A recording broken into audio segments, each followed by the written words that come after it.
মানুষই না, আমরা আমরা একেবারে চতুষ্পদ জানোয়ার, কুকুরের চাইতেও নিকৃষ্ট হয়ে গেছি, কুকুরের চাইতেও নিকৃষ্ট হয়ে গেছি। কুকুরে এত খারাপ ব্যবহার করে না। এরপরে দেখলাম মসজিদের ভিতরে কোরআনের ক্লাস হচ্ছে, কোরআন তালিম হচ্ছে, কোরআনের তারবিয়ত হচ্ছে, কোরআন শিখাচ্ছে, ওর ভিতরে ইট দিয়ে মাথা ফাটাই দিছি আমরা।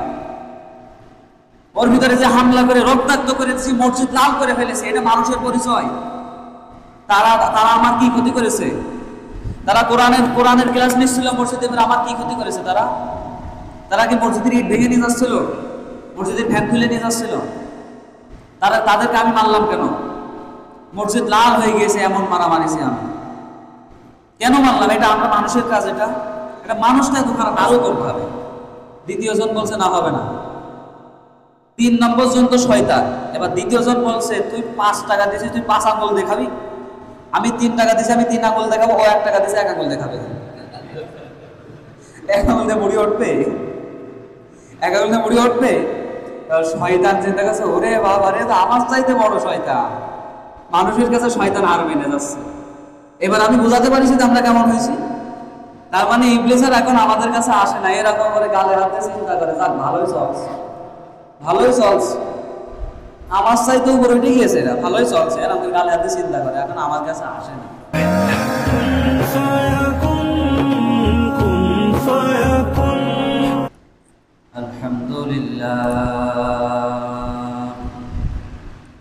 الحمد لله نحمده ونستعينه ونستغفره ونؤمن به ونتوكل عليه ونعوذ بالله من شرور أنفسنا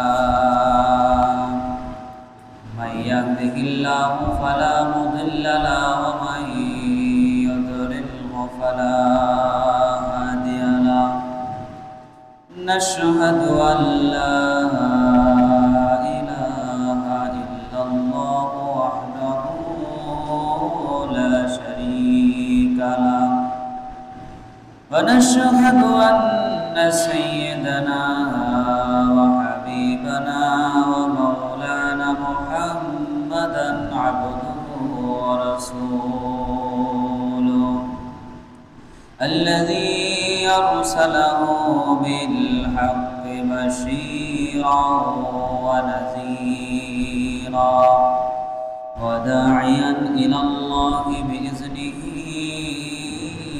وسراجا منيرا فقد قال الله تعالى في كلامه المجيد وفرقانه الحميد সবাই আমার সাথে আউযু বিল্লাহি মিনাশ শাইতানির রাজিম বিসমিল্লাহির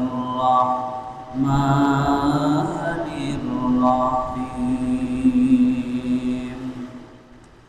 ইন্নাল্লাহা ওয়া মালাইকাতাহু ইউসাল্লুনা আলান নাবী ইয়া আইয়ুহাল্লাযীনা আমানু সাল্লু আলাইহি ওয়া সাল্লিমু তাসলিমা আল্লাহুম্মা সাল্লি আলা سيدنا مولانا محمد وعلى آل سيدنا مولانا محمد اللهم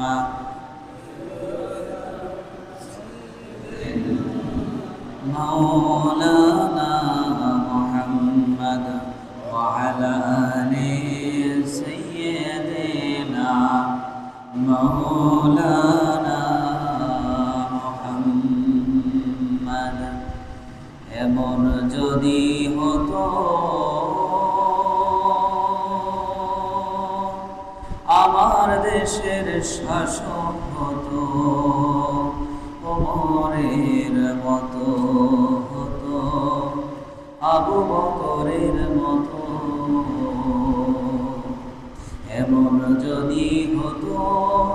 আমার দেশের শাসক হতো ওমরের মতো, হতো আবু বকরের মতো।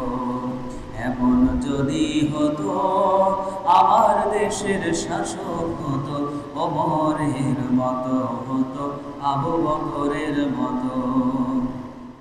প্রজার দুঃখে তাদের চোখে আসতো না রে ঘুম, দেশের ভেতর পড়ে যেত শান্তি সুখের ধুম। প্রজার দুঃখে তাদের চোখে আসতো না রে ঘুম, দেশের ভেতর পড়ে যেত শান্তি সুখের ধুম। গরিব দুঃখী ভোখা নাগা নাহি পাওয়া যেত, যদি আমার শাসক হতো ওমরেরই মতো। এমন যদি হতো আমার দেশের শাসক হতো ওমরেরই মতো, হতো আবু বকরের মতো। এমন যদি হতো আমার দেশের শাসক হতো ওমরের মতো, হতো আবু বকরের মতো। জনগণের খোঁজ খবর নিত রাত দুপুরে, ঘুরে ঘুরে দেখত কি কেউ আছে অনাহারে। জনগণের খোঁজ খবর নিত রাত দুপুরে, ঘুরে ঘুরে দেখত কি কেউ আছে অনাহারে। আমার দেশের মা বোনেরা লাঞ্ছিত হতো না, আমার দেশের কৃষক শ্রমিক বঞ্চিত হতো না। আমার দেশের মা বোনেরা লাঞ্ছিত হতো না, আমার দেশের কৃষক শ্রমিক বঞ্চিত হতো না। ধনী গরিব ভালোবাসার জীবন ফিরে পেত, যদি আমার শাসক হতো ওমরেরই মতো। এমন যদি হতো আমার দেশের শাসক হতো ওমরেরই মতো, হতো আবু বকরের মতো। এমন যদি হতো আমার দেশের শাসক হতো ওমরেরই মতো, হতো আবু বকরের মতো। আলহামদুলিল্লাহ, সর্বপ্রথম শুকরিয়া আদায় করি সে মহান মালিকের দরবারে, যিনি আমাদেরকে মসজিদের ভিতরে আসার বসার তৌফিক দান করেছেন। বলছি আলহামদুলিল্লাহ। লক্ষ্য করে দ্রুত সালাম পেশ করি মহামানবতার কাণ্ডারি দো জাহানের বাদশার দরবারে, সকলে বলছে সাল্লাল্লাহু আলাইহি ওয়াসাল্লাম।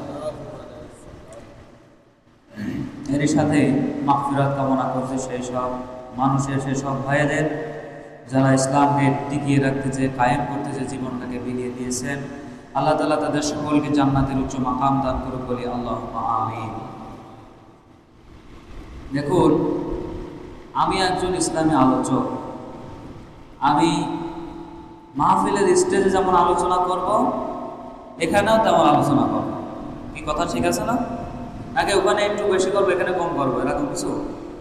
মানে বেশি কম বলতে বোঝাতে চাচ্ছি ওখানে একটা মডেল বেশি দেব, ওখানে একটু মানুষকে বেশি শোনাবো, বেশি আকর্ষণ করবো, এখানে একটু কম করবো, এমন নাকি? না, এটা বেইনসাফি হয়ে যাবে। ওখানে যেমন করে আমি কথা শোনাবো, আমি মনে করি মাহফিলের স্টেজের চাইতে মসজিদের মেম্বার কম নয়। কি আমার কথা ঠিক আছে না? আমি মনে করি মাহফিলের স্টেজের চাইতে মসজিদের স্টেজ, মসজিদের এই মেম্বার কম নয়। ওখানে যেমন মানুষকে অন্তর দিয়ে কথা শোনাতে হবে, এখানেও সবাইকে অন্তর দিয়ে কথা শোনাতে হবে। ওখানে যেমন মানুষকে সব রকম ভাবে বোঝাতে হবে, সবকিছু শোনাতে হবে, এখানেও তেমন সবাইকে সব রকম ভাবে বোঝাতে হবে, সবকিছু শোনাতে হবে। রাজি আছেন তো শুনতে ইনশাআল্লাহ? দেখুন, বর্তমান বাংলাদেশের প্রেক্ষাপটের দিকে একটু আমরা চোখ রাখি। সর্বপ্রথম আমরা দেখলাম গত কয়েকদিন আগে একজন আলেম দ্বীন, যাকে ইসকনের যে সংগঠন, ওরা গুম করে রেখেছিল, তাকে বাধা অবস্থায় পাওয়া গিয়েছে। সম্ভবত মারা গিয়েছে কিনা জানি না, বেঁচে আছে মনে হয় এখনো। এরপরে শুধু এই নয়, বাংলাদেশের পরিস্থিতির দিকে তাকালে দেখা যায় আমরা কেমন মানুষ হয়েছি। কি বলেন? আমরা কি বলি? যে নামাজ পড়ে না তাকে আমরা নসিহত করি যে তুই তো নামাজ পড়িস না, আমি 5 ওয়াক্ত পড়ি, বলি না? কি আমরা বলি কি না? তুই তো নামাজ পড়িস না, আমি 5 ওয়াক্ত নামাজ পড়ি। তোর ভিতরে ইমানই নেই, তোর ভিতরে ইমানই নেই। আর সে যদি জিজ্ঞেস করে ভাই আপনার ভিতরে আছে, হ্যাঁ আমি তো বড় ইমানদার, বলি না? কিন্তু আমি যে বড় ইমানদার দাবি করি, আমরা যে কত বড় ইমানদার হয়েছি এর প্রমাণ চান? দেখতে চান আমরা কত বড় ইমানদার হয়েছি? বাংলাদেশের চারুকোল ঘুরে একটু তাকায় দেখেন আমরা কত বড় ইমানদার হয়েছি। বাংলাদেশের এই প্রেক্ষাপটের দিকে তাকালে দেখতে পাচ্ছি যে মানুষ মানুষে মেরে ফেলে দিচ্ছে বিনা কারণে, কোনো কারণ ছাড়া। কি দোষ করেছে? কোনো কারণ ছাড়া মেরে ফেলে দিচ্ছে। এটা কি ইমানদারের পরিচয়? ইমানদার তো দূরের কথা, একটা মানুষের পরিচয় এরকম হয় না। সর্বনিকৃষ্ট প্রাণী এই যে কুকুরও মানুষকে মেরে ফেলে না, কামড় দেয়, মেরে ছিঁড়ে খেয়ে ফেলে না। যতটা খারাপ আমরা হয়েছি, ঠিক কিনা? কথা ঠিক কিনা? যতটা খারাপ আমরা মানুষরা হয়েছি, কুকুর এতটা খারাপ হয় না। কুকুর মানুষকে কামড়ায় কিন্তু কোনোদিন মেরে খেয়ে ছিঁড়ে ফেলে না, কিন্তু আমরা মেরে খেয়ে ছিঁড়ে ফেলছি, হত্যা করে মাথা শেষে দিচ্ছি, চোখ তুলে দিচ্ছি। এটা কোন স্বভাব? কুকুরও তো এত খারাপ কাজ করে। তাহলে আমরা মমিন, আমরা মানুষই না। মমিন কি? আমরা মানুষই না। মানুষের পরিচয় একজন মানুষ আরেকজন মানুষকে ভালোবাসবে, একজন মানুষ আরেকজন মানুষকে মহব্বত করবে, সম্মান করবে। আর আমরা সেই মানুষকে মেরে ফেলতে দিচ্ছি, কোনো কারণ ছাড়া মেরে ফেলছি, পাথর মেরে ফেলছি, চোখ তুলে নিচ্ছি। কি এগুলো কি স্বভাব? আমরা মানুষ হয়েছি আমরা? বলেন আমরা বলি ইমানদার, এটা ইমানদারের পরিচয়? মানুষই না আমরা একেবারে চতুষ্পদ জানোয়ার, কুকুরের চাইতেও নিকৃষ্ট হয়ে গেছি। কুকুরের চাইতেও নিকৃষ্ট হয়ে গেছি। কুকুর এত খারাপ ব্যবহার করে না। এরপরে দেখলাম মসজিদের ভিতরে কোরআনের ক্লাস হচ্ছে, কোরআন তালিম হচ্ছে, কোরআনের তারবিয়ত হচ্ছে, কোরআন শিখাচ্ছে, ওর ভিতরে ইট দিয়ে মাথা ফাটাই দিছি আমরা। ওর ভিতরে যে হামলা করে রক্তাক্ত করে দিচ্ছি, মসজিদ লাল করে ফেলেছে। এটা মানুষের পরিচয়? তারা আমার কি ক্ষতি করেছে? তারা কোরআনের ক্লাস নিচ্ছিল মসজিদে, আমার কি ক্ষতি করেছে? তারা কি মসজিদের ইট ভেঙে নিয়ে যাচ্ছিল? মসজিদের ফ্যান খুলে নিয়ে যাচ্ছিল? তাদেরকে আমি মারলাম কেন? মসজিদ লাল হয়ে গিয়েছে এমন মারামারিছি আমি কেন মারলাম? এটা আমরা মানুষের কাজ? এটা মানুষটা এত খারাপ কাজ করতে পারে। এরপরে দেখলাম মহেশপুরে এই যে মহিলাদের উপরে হামলা করেছে, মহিলাদের মারধর করেছে। একটা মানুষ নিজের স্ত্রীকে মারার বেলায় তো অন্তত পক্ষে হাত কান কাঁপে, নিজের স্ত্রীকে মারার বেলায়। আর অন্যের মহিলার গায়ে আমরা হাত তুলেছি, আমরা মানুষ হলাম? হ্যাঁ, আচ্ছা আমি এখন এই জায়গায় বসে আছি, অন্যায় ভাবে আপনার গায়ে হাত তুললাম, আমার কি একটা রাষ্ট্র রাখবে? বলেন, আমি অন্যায় করেছি না? আপনি আমার কাছে কোনো দোষই করেননি, আপনি আমার কিছুই বলেননি। আমি যদি আপনাকে মারি, এটা আমার ভুল না? আপনার ভুল? আমার ভুল না? তাহলে আমরা কেমন ইমানদার হলাম, কেমন মানুষ হলাম? মেরে মসজিদ লাল করে ফেলাচ্ছি, মেরে মহিলাদের আহত করে ফেলাচ্ছি, পাথর মেরে হত্যা করে ফেলাচ্ছি। এগুলো আমাদের মানুষের পরিচয়? লজ্জা হওয়া উচিত আমাদের, কি ঠিক কিনা? আমার লজ্জা হওয়া উচিত না? আমরা যে বলি আমরা মানুষ, আল্লাহর বান্দা, আল্লাহ তো ঘৃণা করবে। আল্লাহ আমার বান্দাদের পরিচয় এরকম? আমরা যে বলি আমরা আল্লাহর বান্দা, আল্লাহ তো ঘৃণা করবে, আমাদের ঘৃণা হওয়া উচিত না? আল্লাহর বান্দাদের পরিচয় এমন? অন্যায় ভাবে মানুষ হত্যা করা, মানুষের উপরে হামলা করে রক্তাক্ত করে দেওয়া, অন্যায় ভাবে কোনো দোষ ছাড়া। কুকুরও তো কুকুরের লেজে পা দিয়ে ছাড়া কামড় দেয় না, অথবা কুকুরের কান ডিস্টার্ব করা ছাড়া কামড় দেয় না। কুকুরও দেয় না? দেয়? বলেন দেয়? কুকুর যদি 4-5টা থাকে, ওর পাশ দিয়ে যদি হেঁটে যায়, ও কামড় দেয়? কিছু বলে? যত বেলা আপনি ওর ডিস্টার্ব না করবেন, যত বেলা লেজের পাড়া না পড়বে, কিছু বলে? তো কুকুরের চাই তো খারাপ হয়ে গেছি আমরা। আমাদের তো ঘৃণা হওয়া উচিত, লজ্জা হওয়া উচিত, কিন্তু তা হয় না। আমরা আরো খারাপ হচ্ছে দিন দিন। কিরকম মানুষ আবার আমরা বলি আল্লাহর বান্দা? আল্লাহ তাআলা রাব্বুল আলামিন কোরআনুল কারীমে বলছেন, আমার কথা খেয়াল করে শুনবেন, তারপরে কথা বলবেন। কোরআনুল কারীমের ভিতর থেকে আমি ভেঙে ভেঙে উত্তর আপনাদেরকে দিয়ে দেব। আল্লাহ তাআলা বললেন, ইন্নাল্লাযীনা ইয়াকফুরুনা বিআয়াতিল্লাহি ওয়া ইয়াকতুলুনান নাবিয়্যিনা বিগাইরি হাক্কিন ওয়া ইয়াকতুলুনাল্লাযীনা বিল কিসতি মিনান নাসি ফাবাশশিরহুম বিআযাবিন আলীম। আল্লাহ বললেন ইন্নাল্লাযীনা ইয়াকফুরুনা বিআয়াতিল্লাহি ওয়া ইয়াকতুলুনা, যারা আমার আয়াতকে আমার আদেশকে অস্বীকার করে। একটু খেয়াল করেন, এটা হলো সূরা আলে ইমরান 3 নম্বর পারা 21 নম্বর আয়াতের ভিতরে আল্লাহ বললেন যে ইন্নাল্লাযীনা ইয়াকফুরুনা, যারা আমার আয়াতের সাথে কুফরি করে অস্বীকার করে, বিআয়াতিল্লাহি, আমার আয়াতের সাথে কুফরি করে অস্বীকার করে, মানে না, এবং ওয়ায়াকতুলুনান নাবিয়্যিনা বিগাইরি হক, এবং অন্যায়ভাবে আমার নবীগণকে হত্যা করে, অন্যায়ভাবে আমার নবীগণকে হত্যা করে, এবং ওয়ায়াকতুলুনাল্লাযীনা ইয়া'মুরুনা বিল কিসতি মিনান নাস, এবং মানুষের ভিতরে এই অন্যায় বেঅন্যায় বিষয়ে যারা সতর্ক করে, সত্য অসত্য বিষয়ে যারা সতর্ক করে প্রচার করে, মানুষের ভিতরে আল কোরআনের বাণী ছড়ায় দেয়, এদেরকে যারা হত্যা করে, আল্লাহ বললেন তাদেরকে তুমি যন্ত্রণাদায়ক শাস্তির সুসংবাদ দিয়ে দাও। ফাবাশশিরহুম বিআযাবিন আলীম, তাফসীর কারক কি সুন্দর অর্থ করে দেখেন, বলছে সুসংবাদ দিয়ে দাও। যন্ত্রণাদায়ক আযাবের খবর কি সুসংবাদ? সুসংবাদ? অথচ তাফসীর কারক অর্থ দিয়ে যন্ত্রণাদায়ক আযাবের সুসংবাদ দিয়ে দাও। তার মানে ইসকন যে অপরাধ করেছে, আলেমদেরকে হত্যা করেছে, এই বিষয়ে আমরা কিছু বলতে পারছি না, আমরা সাধারণ নাগরিক, কিন্তু আল্লাহর কাছে কি ক্ষমা পাবে? পাবে?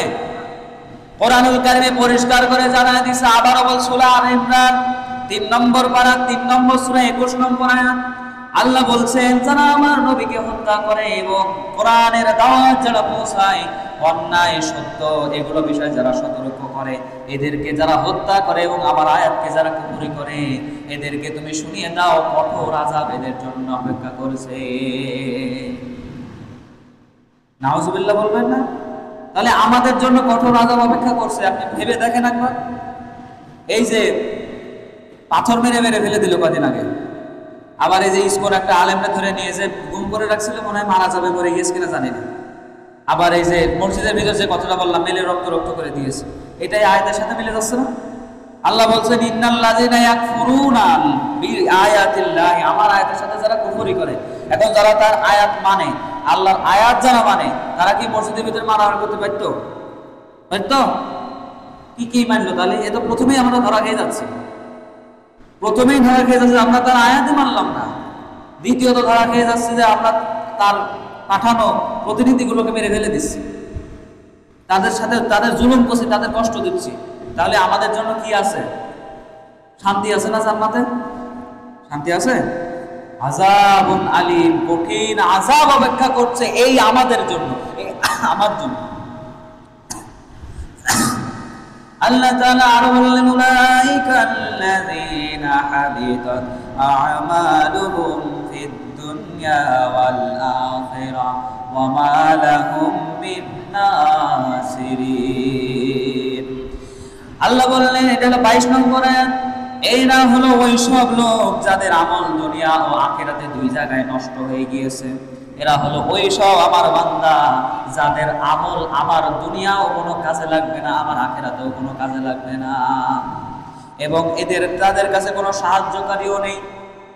আমি আপনি যদি এখন একটা মুসলমানকে কষ্ট দিয়ে নামাজ আদায় করে, জীবনও কবুল হবে না। এখানে আল্লাহ বলে দিচ্ছেন এই সব লোক হলো তারা যারা আমার আয়াতের সাথে কুফরি করে, আমার আয়াতকে মানে না। এই সব লোক হলো তারা যারা আমার নবীগণকে, আমার নবীগণের ওয়ারিসগণকে হত্যা করে কষ্ট দেয়।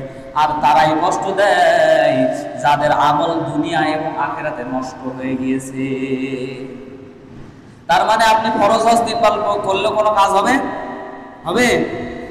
আপনি যত বড় হাজী হন না কেন, আপনি উমরা হজ করতে করতে হজে হাজী হয়ে গিয়েছে, ফরজ হজ করতে করতে মাথা টাক করে সামনা খসাই ফেলে দিয়েছে, কোনো লাভ হবে না যত বেলা না আপনি সেই কষ্ট দেয় ব্যক্তির কাছে ক্ষমা চাচ্ছে। আর যদি মারা যায় তাহলে আখিরাতে আপনার হিসাব হবে। আখিরাতে কি হবে? আখিরাতে আপনার হিসাব হবে। আর যদি বাংলাদেশে কোরআনের আইন কায়েম থাকতো, এই হত্যাকারীদেরকে হত্যার বদলে হত্যা করা হতো। ঠিক আছে না? আল্লাহ তাআলা কোরআনুল কারীমে পরিষ্কার করে জানিয়ে দিলেন, ইয়া আইয়ুহাল্লাযীনা আমানু কুতিবা আলাইকুমুল কিসাস, তোমাদেরকে ইয়া আইয়ুহাল্লাযীনা আমানু, ও মুমিন বান্দারা, কুতিবা লিখে দিয়েছি, বরাদ্দ করলাম, ফরজ করলাম, আলাইকুমুল কিসাস প্রতিশোধ। কি বলেন তো? প্রতিশোধ ফরজ করে দিয়েছে আল্লাহ। বিশ্বাস হয় না? কি বিশ্বাস হয় না আপনাদের? দেখাচ্ছি, দেখেন সূরা আল বাকারা 2 নম্বর সূরা 178 নম্বর আয়াত পরিষ্কার করে জানা দেয়, ইয়া আইয়ুহাল্লাযীনা আমানু কুতিবা আলাইকুমুল কিসাসু ফিল কতলা, আমি তোমাদের জন্য প্রতিশোধ ফরজ করে দিয়েছি, হত্যার বদলে হত্যা, এবং এরপরে দিয়েছে কতলাল হুররু বিল হুররি ওয়াল আবদু বিল আবদি ওয়াল উনসা বিল উনসা, স্বাধীন ব্যক্তির বদলে স্বাধীন ব্যক্তিকে হত্যা করা লাগবে, এবং দাসের বদলে দাস ব্যক্তিকে হত্যা করা লাগবে, মেয়ে লোকের বদলে মেয়ে লোক হত্যা করা লাগবে। এর মানে তাফসীরকাররা অর্থ করেছেন যে যে হত্যাকারী তাকে যথাযথ শাস্তি হিসেবে, তাকে প্রতিশোধ হিসেবে তাকে হত্যা করা লাগবে। মানে আবার এমনটা মনে করবেন যে মেয়ে লোককে হয়তো পুরুষ লোক হত্যা করেছে, পুরুষকে কিছু বলা যাবে না, না, তাকেও হত্যা করা লাগবে, তাকেও কি করা লাগবে।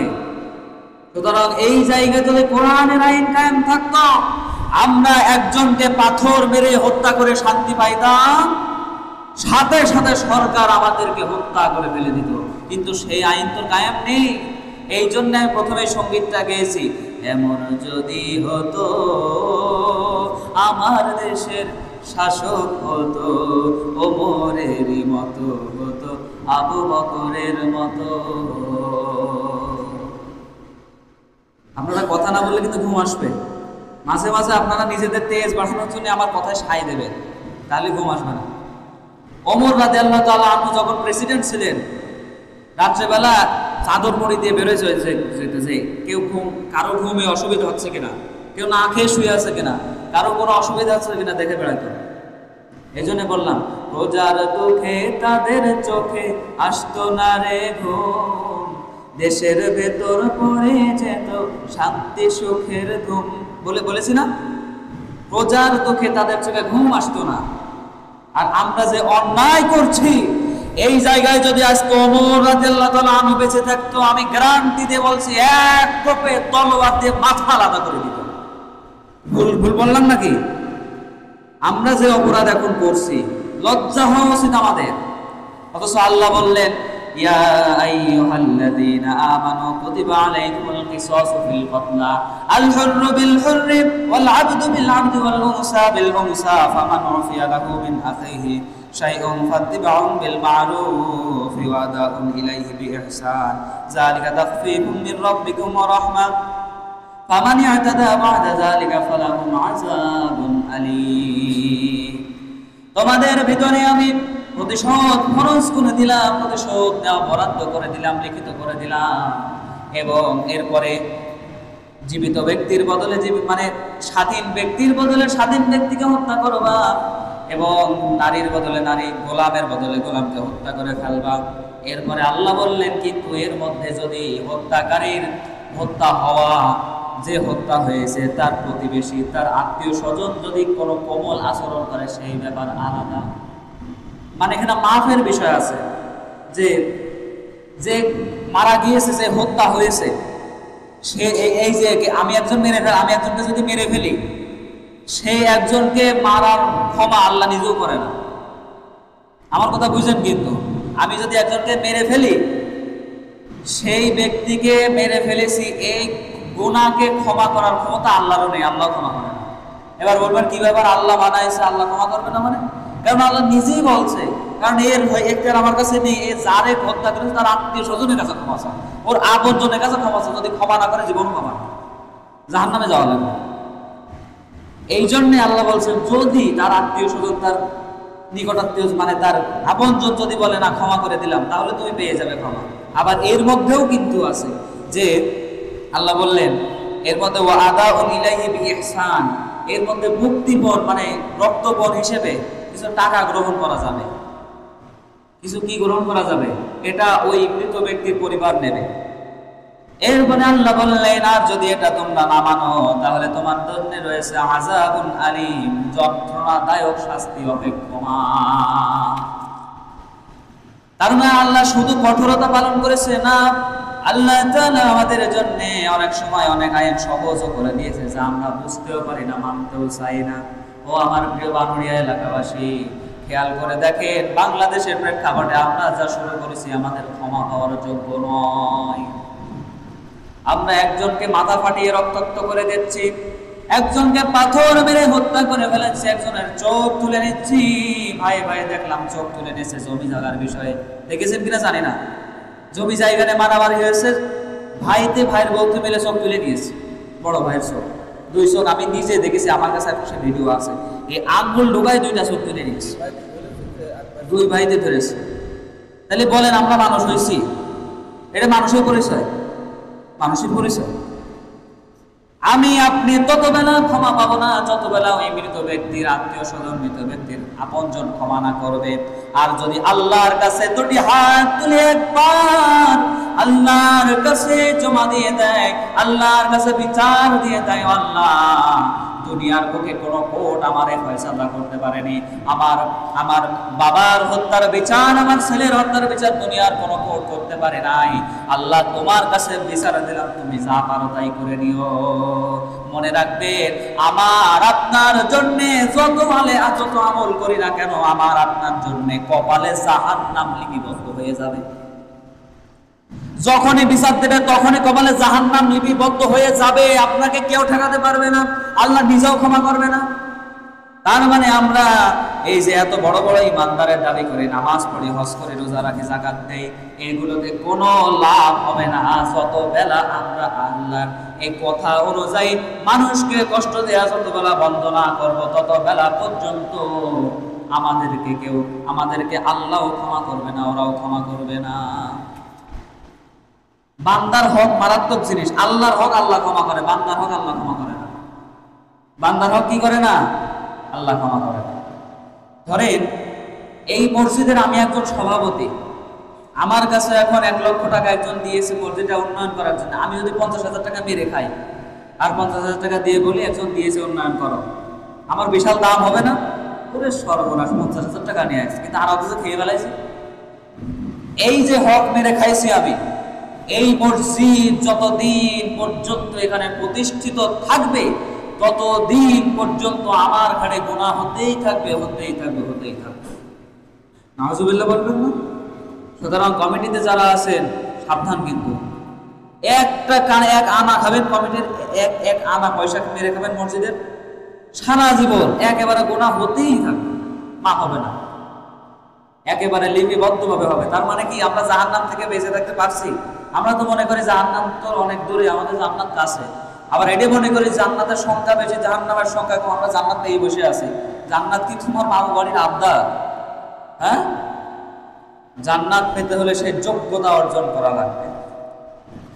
এরপরে আল্লাহ তাআলা আরো বললেন, যারা অন্যায়ভাবে বড়াই করে, অন্যায়ভাবে খুন করে, অন্যায়ভাবে রাহাজানি, হত্যা, গুম, খুন, অত্যাচার, জুলুমবাজি, চাঁদাবাজি করে বেড়ায়, এই বিষয়ে আল্লাহ তাআলা কোরআনুল কারীমের ভিতরে জানিয়ে দিলেন।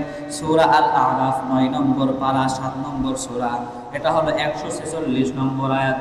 আল্লাহ বললেন, সাসরিফু আন আয়াতি আল্লাযীনা ইয়াতাকাব্বারুনা ফিল আরদি বিগাইরিল হক وَإِن يَرَوْا كُلَّ آيَةٍ لَّا يُؤْمِنُوا بِهَا وَإِن يَرَوْا سَبِيلَ الرُّشْدِ لَاتَّخِذُوهُ سَبِيلًا وَإِن يَرَوْا سَبِيلَ الْغَيِّ يَتَّخِذُوهُ سَبِيلًا ذَلِكَ بِأَنَّهُمْ كَذَّبُوا بِآيَاتِنَا وَكَانُوا عَنْهَا غَافِلِينَ। আল্লাহ এখানে বললেন, যারা দুনিয়াতে অন্যায়ভাবে বড়াই করে, অন্যায়ভাবে ক্ষমতার পাওয়ার দেখিয়ে বেড়ায়, দুনিয়াতে যারা অন্যায়ভাবে মানুষকে কষ্ট দিয়ে বেড়ায়, অন্যায়ভাবে নেতা সাজে, যাকে নেতৃত্ব দেওয়া হয়নি, নেতৃত্ব না পেয়ে নেতা সাজে অন্যায়ভাবে বড়াই করে, তাদের জন্য আল্লাহ তাআলা বললেন, যারা এইভাবে অন্যায়ভাবে বড়াই করে ওদের চোখগুলোকে আমার নিশানাগুলো থেকে ফিরিয়ে রেখেছি। মানে যারা অন্যায়ভাবে বড়াই করবে, ওরা যদি কোরআনের আয়াত শুনে তা কানের মধ্যে চুলকাবে, অশান্তি লাগবে, কি বলছে এগুলো। এরকম মনে হবে এটা আল্লাহরই কথা, আমার কথা না, যে আমার নিশানাগুলো থেকে তাদের চোখ আমি ফিরাইয়া দিচ্ছি। তারা যতই আমার রহমত দেখুক না তাদের আর ভালো লাগবে না। যদি আল্লাহ রহমত সরাসরি তার উপরে নাজিল হয় তাও ভালো লাগবে না, যারা অন্যায়ভাবে বড়াই করে। এবার খেয়াল করে দেখেন তো বাংলাদেশে কি এমন নেতা নেই? এই নেই, বলেন নেই? আমি আপনি তো বড়াই করছি, আরে সর্বনাশ, কি আমার সামনে আয় দেখে নেব, করি না? সকল ক্ষমতার উৎস জনগণ, হায় রে আল্লাহ, সকল ক্ষমতার উৎস জনগণ গরুর কাছে দুর্বল। গরুর কাছে দুর্বল না? গরুতে এক গুঁতো বালি পেট ফুটো হয়ে কাজ সারা, কিন্তু গরুর অত সহজে কিছু হয়? চামড়া কাটতেছে, ছুরি ভেঙে যায়। ও সামান্য গরুর কাছে দুর্বল, আর সকল ক্ষমতার উৎস জনগণ। কত বড় বেকুব আমরা, কত বড় পাগল আমরা! এই অন্যায় ভাবে যারা বড়াই করে তাদেরকে আমি আমার নিশানাগুলো থেকে ফিরিয়ে রেখেছি। আমার যত বড় রহমত দেখুক না কেন, আমার যত বড় নিয়ামত তারা দেখুক না কেন, তাদের আর ভালো লাগবে না, তাদের মনটা খুশি হবে না। তারা যত বড় নিশানা দেখুক না কেন, তাদের ভিতরে ঈমান আর আসবে না, তারা বেঈমানদার হয়ে যাবে। সরল পথ তাদের সামনে এলেও তারা সরল পথকে গ্রহণ করবে না, এবং যদি তারা বাঁকা পথ দেখতে পায় তখন তারা বাঁকা পথকেই গ্রহণ করে নিবে। এরপরে কারণ তারা আমার নিশানাগুলোকে মিথ্যা মনে করেছিল এবং এ বিষয়ে বেপরোয়া ছিল, গ্রহণ করত না। প্রথম থেকে বোঝাই, এখানে বলছে যারা দুনিয়াতে অন্যায়ভাবে বড়াই করে, এই যে মসজিদের ভিতরে যাদেরকে মেরে মসজিদ রক্তাক্ত করে দিয়েছে, এটা কি ন্যায়ভাবে করেছে না অন্যায়ভাবে করেছে বলেন তো? আপনারা উত্তর দেন আমাকে। তারা মসজিদের ভিতরে কি করছিল? কোরআনের ক্লাস করছিল, কোরআনের তালিম হচ্ছিল। তাদেরকে আমরা ইট মেরে, লাঠি দিয়ে মেরে, মাথা ফাটিয়ে, হাত পা ভেঙে মসজিদ রক্তাক্ত করে দিয়েছি অন্যায়ভাবে। এটা কি অন্যায় হলো না? ন্যায় হলো? অন্যায় হলো। তার মানে আমরা এই যে আয়াতের মাঝখানে ব্যাট পড়ে গেছি। যারা অন্যায়ভাবে বড়াই করে, যারা অন্যায়ভাবে জুলুম করে, তারা আমার নিশানাগুলোকে অস্বীকার করেছে এবং তারা আমার নিশানাগুলো দেখলেও তাদের আর ঈমান আসবে না, তারা আর সরল পথে ফিরে আসবে না, বেকা পথেই থাকবে, কারণ আমি তাদের দিলে মোহর মেরে দিচ্ছি। এবং তাদের জন্য কোন জায়গায় ঠিকানা? আমরা এই কাজ করলে আমাদের ঠিকানা কনে? কনে? টঙ্গী শহরে না, শেষ ঠিকানা আগুন। তো আগুন, কি আগুন তাও জানেন না? জাহান্নামের আগুন, কালো কালারের। আর এই আগুনকে দুনিয়াতে আনার আগে আল্লাহ তাআলা, আমার জানা মতে, সঠিকটা মানে এর হয়তো ইখতিলাফ থাকতে পারে, আমার জানা মতে এই আগুনটাকে 7টি সাগরে ধৌত করা হয়েছে। এই আগুনটা, জাহান্নামের কালো আগুন, 7 সাগরে ধুইয়েছে আল্লাহ। ধোয়ার পরে একটা পাহাড়ের পরে রেখেছে, পাহাড়টার নাম আমার মনে নেই। ওই পাহাড় পুড়ে ছাই, এই পাহাড় পুড়ে ছাই হওয়ার পরে জাহান্নামের আগুন আর নেই, কিন্তু পুরার পরে ধোঁয়া বের হয় না? ধোঁয়া, সাদা সাদা ধোঁয়া বের হয় না? ওই যে ধোঁয়াটা বের হয়েছে, ওই ধোঁয়া দিয়ে আজকে আমাদের আগুন। আমরা যে ভাত রান্না করি, আমরা যে আগুন জ্বালাই, যে গ্যাস লাইটে আগুন জ্বালাই না মেজ দিয়ে, এই আগুনটা হলো জাহান্নামের ওই রিফাইনিং হয়ে আসা সে ধোঁয়া। আগুন তো আগুন, আগুনের ধুয়ো ওই সাগরের পানি ধুয়ে এসে, তাই কি তেজ, ঠিক কিনা? এই আগুনে পুড়ে মানুষ মারা যায়। তারপরে হাত হালকা একটু কোনো জায়গায় সেঁক লাগলে সেখানে ঠোলা নিয়ে যায়। এই আগুন সামান্য জাহান্নামের আগুনের রিফাইনিং করা ধোঁয়া। তাহলে সেই আগুনে পড়লে কি হবে? কি হবে? আর সেই ভয় আমাদের নেই। আমরা কুকুরের চাইতে খারাপ হয়ে গেছি। লজ্জা হওয়া উচিত আমাদের, লজ্জা হওয়া উচিত। কি করছি আমরা এগুলো? কি করছি কি এগুলো? মানুষের মানুষ বলে মনে করছি না আমরা? ক্ষমতার পাওয়ারে একেবারে দিশাহারা হয়ে, ক্ষমতার পাওয়ারে অমানুষ হয়ে, কুকুর হয়ে, জানোয়ার হয়ে মানুষের সাথে যা ইচ্ছা তাই ব্যবহার করছি। এটা মানুষের পরিচয় হতে পারে না। এই লজ্জা, এটা লজ্জা হওয়া উচিত আমাদের, ঠিক কিনা? লজ্জা হওয়া উচিত না? ঘৃণা হওয়া উচিত। আমি আমার নিজের ইমানের পরে থুতু মানে যত বেলা আমি ঠিক না হতে পারছি, নিজের ইমানের পরে আমি থুতু মানে যত বেলা আমি মানুষকে কষ্ট দেওয়া থেকে বিরত থাকতে পারছি। আমার কথা বুঝতে পারছেন? কেমন হয়ে গেছি, আই হাই! মানে শেষ জামানার মানুষ এতটাই নিকৃষ্ট হয়েছে, কুকুরও হার মেনে যায়, কুকুরও হার মেনে যায়। ছোট্ট একটা ঘটনা বলি, যে আমরা এখন শয়তান থেকে কত দূরে, একটা ছোট্ট দৃষ্টান্ত দেই। 2 বন্ধু বাড়ি বউর সাথে মারামারি করে বা কোনো বাড়ি চলে গিয়েছে। এখন মনে করছে খাওয়া তো লাগবে, না খেয়ে তো বাঁচা যায় না। এক বন্ধু দিয়েছে 5 টাকা, এক বন্ধু দিয়েছে 3 টাকা। 3 টাকা দিয়ে মুড়ি কেন। এবার ইবলিস মনে করছে আমি একটু পাকামি করে আসি। ইবলিস মনে করছে কি আমি একটু পাকামি করে আসি। এবার ও যে বলছে বন্ধু দাঁড়াও আমিও 1 টাকা দিয়ে মুড়ি কিনে নিয়ে আসো, ও 1 টাকা দিয়েছে, দিয়ে এবার মুড়ি কিনা হলো কয় টাকা? 5 আর 3 8 আর 1 টাকা 9 টাকার মুড়ি কিনেছে। এখন মুড়ি তো শুকনো জিনিস, বলছে ভাগ বাটোয়ারা করে খাই। প্রথম জন 3 ভাগে 3 জন করেছে, দ্বিতীয় জন বলছে না হবে না, এবার ভাগ করলে হবে না। দ্বিতীয় জন বলছে যে তুই 5 টাকা দিয়েছিস, তুই বেশি খা, আমি 3 টাকা দিয়েছি, না সরি আমার ভুল হয়েছে। প্রথম জন বলছে তুই আমি 5 টাকা দিয়েছি আমি বেশি খাবো, তুই 3 টাকা দিয়েছিস তুই আরেকটু কম খাবি, ও 1 টাকা দিয়েছিস আরো কম খাবে। দ্বিতীয় জন বলছে না হবে না। 3 নম্বর জন তো শয়তান। এবার দ্বিতীয় জন বলছে তুই 5 টাকা দিয়েছিস তুই 5 আঙ্গুল দেখাবি, আমি 3 টাকা দিয়েছি আমি 3 আঙ্গুল দেখাবো, ও 1 টাকা দিয়েছে 1 আঙ্গুল দেখাবে। 1 আঙ্গুল দিয়ে মুড়ি উঠবে, 1 আঙ্গুল দিয়ে মুড়ি উঠবে। শয়তান চিন্তা করছে ওরে বাবা রে তো আমার চাইতে বড় শয়তান, মানুষের কাছে শয়তান আর মেনে যাচ্ছে। এবার আমি বুঝাতে পারিছি যে আমরা কেমন হয়েছি। তার মানে ইবলিসের এখন আমাদের কাছে আসে না, এরকম করে গালে হাতে চিন্তা করে যাক ভালোই চলছে, ভালোই চলছে, আমার চাইতে উপরে উঠে গিয়েছে, এরা ভালোই চলছে, এরকম গালে হাতে চিন্তা করে, এখন আমার কাছে আসে না। তার মানে শয়তানের চাইতেও ছাড়াই গেছে তাকে, আমাকে তো জান্নাতকে আল্লাহ রেডি করে গেছে, জাহান্নাম কপালে জটবে না। সুতরাং বাংলাদেশের প্রেক্ষাপট অনুযায়ী আমরা যা দেখছি, এই থেকে যদি ফিরে না আসতে পারি গ্যারান্টি দিয়ে আছে জাহান্নামে যাবেন। আল্লাহর কথা আমার কথা, এই থেকে ফিরে আসতে হবে।